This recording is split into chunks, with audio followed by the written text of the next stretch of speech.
Palestine. Thank y'all for being here. Let's applaud for ourselves. Building this radical, intentional community space. And so my name is Cameron. I am with a nonprofit based here in Portland called Brown Hope. We focus on racial justice and racial healing work here in Portland. We've been doing this since 2018, and it is really good to be in spaces like these that are very much different than the tomfoolery we're going to be seeing a couple hours from now.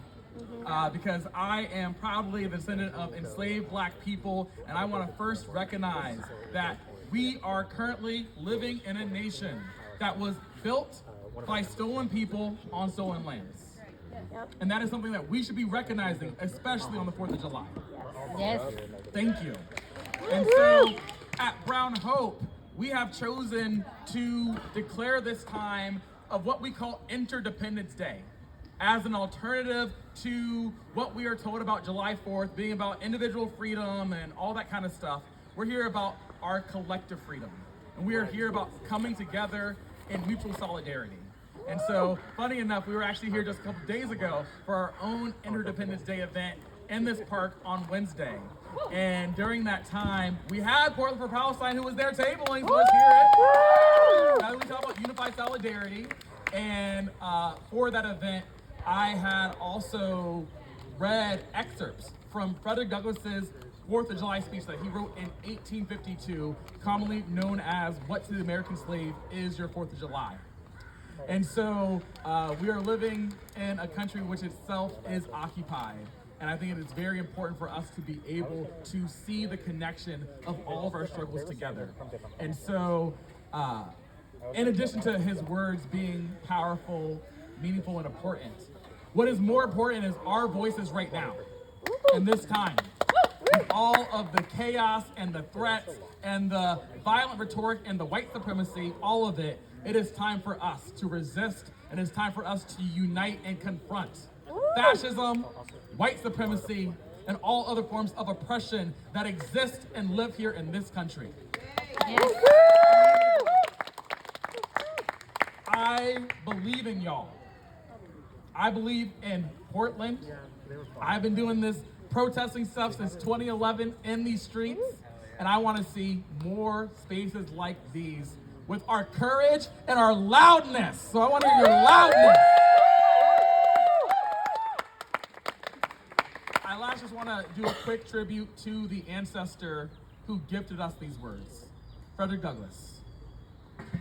If there is anyone who can be a living testament to the power and importance of our voice, this was a man who was born as an enslaved child in this country. He escaped to his own freedom at the age of 20, and then he dedicated the rest of his life both to abolition of slavery, but also for women's suffrage. He was an intersectional leader. Frederick Douglass, at the time, with his writing and his words, defied all the stigmas and biases that the white colonial masters of the time said about enslaved Africans. Because they believed Black people lacked emotional capacity, literally had non-functioning brains, which is why they could be seen as property and be enslaved. And so when he was invited to these places to speak his long speeches, this is just an excerpt. His long speech was a movie theater length speech.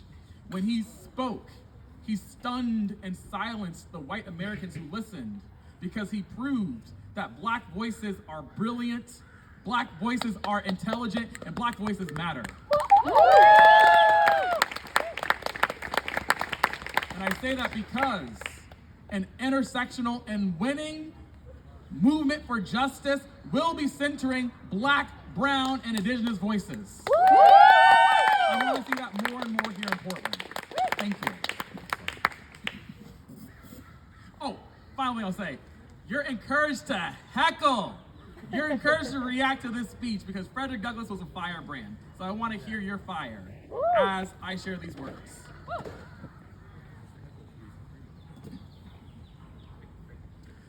This, for the purpose of this celebration, is the 4th of July. It is the birthday of your national independence and of your political freedom.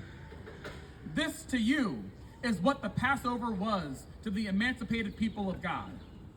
It carries your minds back to the clay and to the act of your great deliverance, and to the signs and to the wonders associated with that act that day.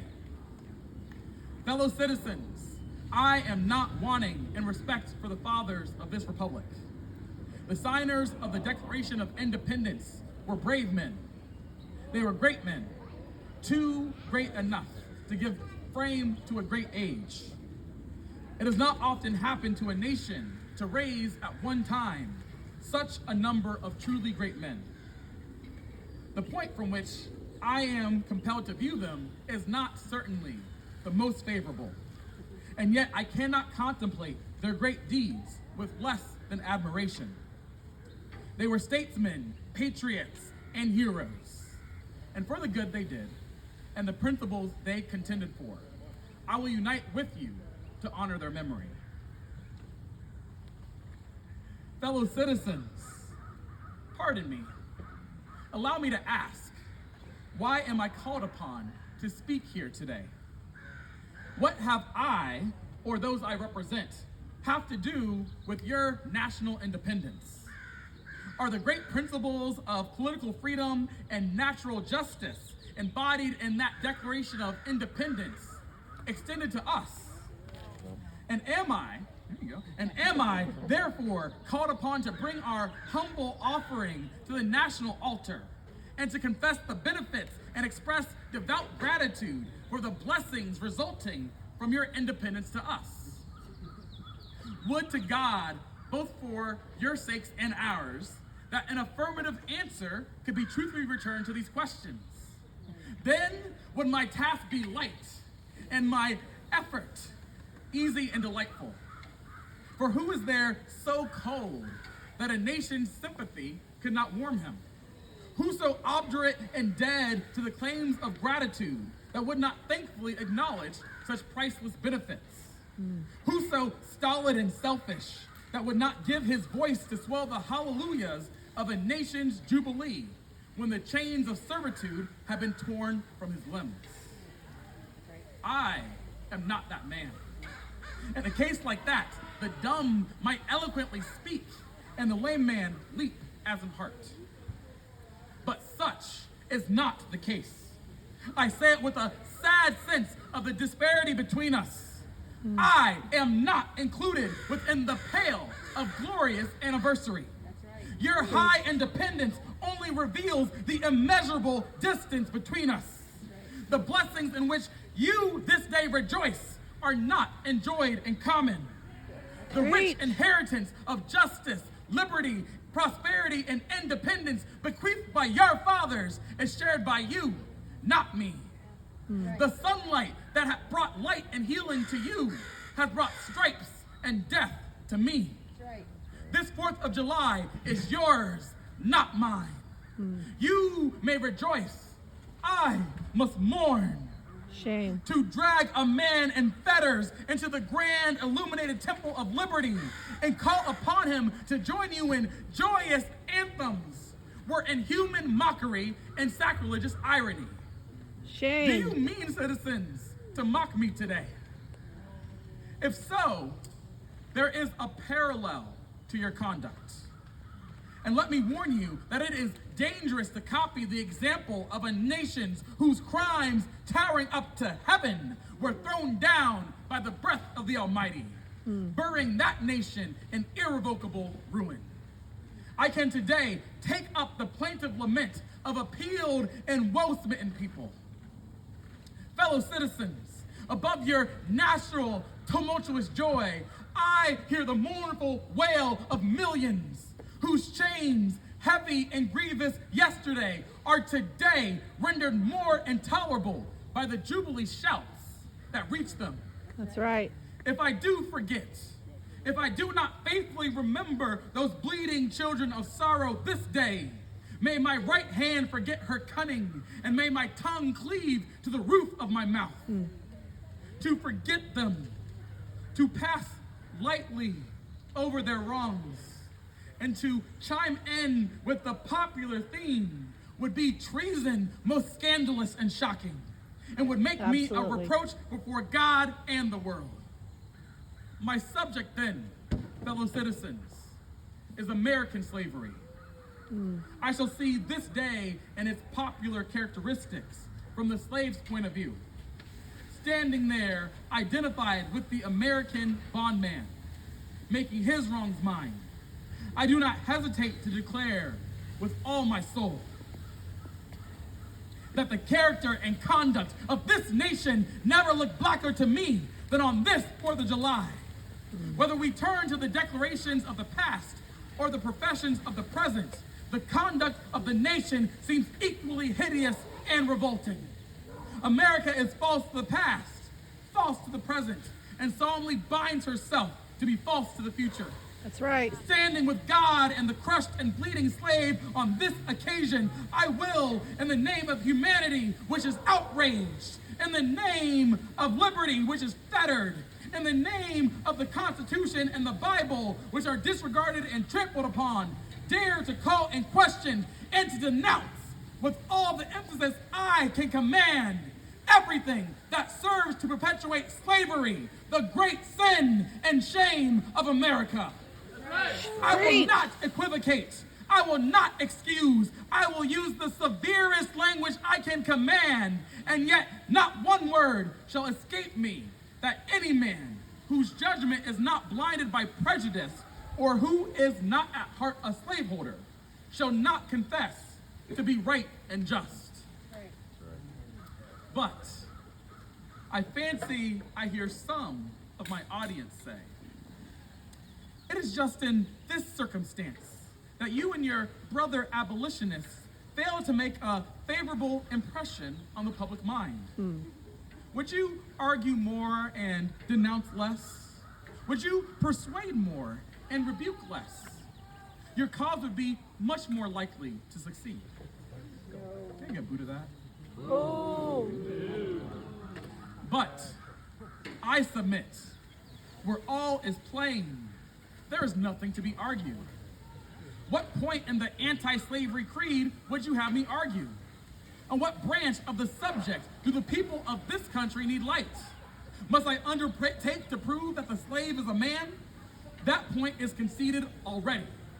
Nobody doubts it. The slaveholders themselves acknowledge it in the enactment of laws for their government. They acknowledge it when they punish disobedience on the part of the slave. There are 72 crimes in the state of Virginia, which, if committed by a black man, no matter how ignorant he be, subject him to the punishment of death. While only 2 of the same crimes will subject a white man to the like punishment. Oh. What is this but the acknowledgement that the slave is a moral, intellectual, and responsible being? That's right. The manhood of the slave is conceded.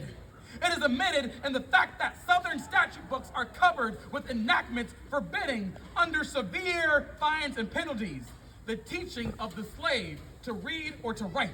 Damn. When you can point to any such laws in reference to the beasts of the field, then I may consent to argue the manhood of the slave. When the dogs in your streets, when the fowls of the air, when the cattle on your hills, when the fish of the sea and the reptiles that crawl shall be unable to distinguish the slave from a brute, then I will argue with you that the slave is a man. That's right. For the present, it is enough to affirm the equal manhood of the human race. Is it not astonishing that while we are plowing, planting, and reaping, using all kinds of mechanical tools, erecting houses, constructing bridges, building ships, working in metals of brass, iron, copper, silver, and gold, that while we are reading, writing, and ciphering, acting as clerks, merchants, and secretaries, having among us lawyers, doctors, ministers, poets, authors, editors, orators, and teachers, that while we are engaged in all enterprises common to other men, digging gold in California, capturing the whale in the Pacific, feeding sheep and cattle on the hillside, living, moving, acting, thinking, planning, living, and families as husbands, wives, and children. And above all, confessing and worshiping the Christian's God and looking hopefully for life and immortality beyond the grave. We are called to prove that we are men. Would you have me argue that man is entitled to liberty, that he is the rightful owner of his body? You have already declared it. Must I argue the wrongfulness of slavery? Is that a question for Republicans? Is it to be settled by the rules of logic and argumentation as a matter beset with great difficulty involving a doubtful application of the principle of justice, hard to be understood?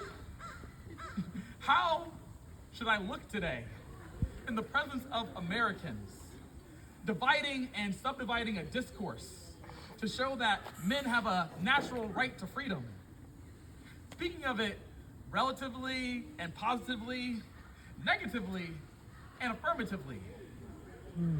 To do so would be to make myself ridiculous. And it would offer an insult to your understanding.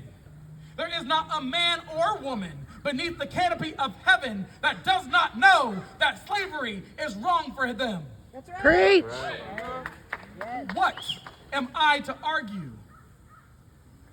That it is wrong to make men brutes, to rob them of their liberty, to work them without wages, to keep them ignorant of their relations to their fellow men, to beat them with sticks, to flay their flesh with the lash, to load their limbs with iron, to hunt them with dogs, to sell them at auction, to sunder their families, to knock out their teeth, Shame.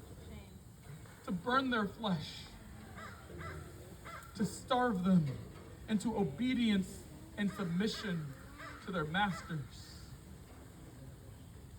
Must I argue that a system thus stained with blood and marked with pollution is wrong? No, I will not. I have better employment for my time and strength than such arguments would imply. What then remains to be argued? Is it that slavery is not divine, that God did not establish it, that our doctors of divinity are mistaken? There is blasphemy in the thought. That which is inhuman cannot be divine. Who can reason on such a proposition? They that can, may. I cannot. The time for such argument has passed. That's right. At a time like this, scorching irony, not convincing argument, is needed. That's right. Oh, had I the nation's ear and the ability today, I would pour out a fiery stream of biting ridicule, blasting reproach, withering sarcasm, and stern rebuke. It is not light that is needed, but fire. It is not the shower, but thunder. We need the storm, the whirlwind, and the earthquake. That's right. The feeling of the nation must be quickened. The conscience of the nation must be roused. The propriety of the nation must be startled. Yes. The hypocrisy of this nation must be exposed. And its crimes against God and man and woman must be proclaimed and denounced. That's right. What to the American slave is your 4th of July? I answer, a day that reveals to him more than all other days in the year the gross injustice and cruelty to which he is the constant victim. To him, your celebration is a sham. Your boasted liberty an unholy license. Your national greatness, swelling vanity. Your shouts of rejoicing are empty and heartless. Your denunciations of tyrants, brass-fronted impudence. Your shouts of liberty and equality, hollow mockery. Your Shame. prayers and hymns, your sermons and thanksgivings with all your religious parade and solemnity are to him mere bombast, fraud, deception, impiety, and hypocrisy. Preach. A thin veil to cover up crimes which would disgrace a nation of savages. There is not a nation on the earth guilty of practices more shocking and bloody than are the people of the United States at this very hour. That's right. Go where you may, search where you will, roam through all the monarchies and despotisms of the old world, travel through South America, search out every abuse, and when you have found the last, lay your facts by the side of the everyday practices of this nation. And you will say with me that for revolting barbarity and shameless hypocrisy, America reigns without a rival. That's right. That's right. Woo!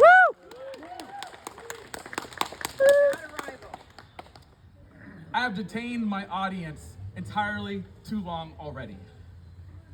At some future period, I will gladly avail myself of an opportunity to give this subject a full and fair discussion. Allow me to say, in conclusion, notwithstanding the dark picture I have this day presented of the state of the nation, I do not despair of this country. There are forces in operation which must inevitably work the downfall of slavery. The arm of the Lord is not shortened, and the doom of slavery is certain. I, therefore, leave off where I began, with hope. While drawing encouragement from the Declaration of Independence, the great principles it contains, and the genius of American institutions, my spirit is also cheered by the obvious tendencies of the age. Nations do not now stand in same relation with each other as they did ages ago. No nation can now shut itself up from the surrounding world and trot round in the same old path of its fathers without interference. The time was when such could be done. Long established customs of hurtful character could formally fence themselves in and do their evil work with social impunity. Knowledge was then confined and enjoyed by the privileged few, and the multitude walked on in mental darkness. But a change has now come over the affairs of humankind. Walled cities and empires have become unfashionable. The arm of commerce has borne away the gates of the strong city. Intelligence is penetrating the darkest corners of the globe. It makes its pathways over and under the sea, as well as on the earth. Wind, steam, and lightning are its chartered agents. Oceans no longer divide, but link nations together. From Boston to London is now a holiday excursion. Space is comparatively annihilated. Thoughts expressed on one side of the Atlantic are distinctly heard on the other. The far-off and almost fabulous Pacific rolls in grandeur at our feet. The celestial empire, the mystery of ages, is being solved. The fiat of the Almighty, let there be light, has not yet spent its force. No abuse, no outrage, whether in taste, sport, or avarice, can now hide itself from the all-pervading light. The iron shoe and crippled foot of China must be seen in contrast with nature. Africa must rise and put on her yet unwoven garment. That's right. Ethiopia shall stretch out her hand unto God. The words of Frederick Douglass. Thank you.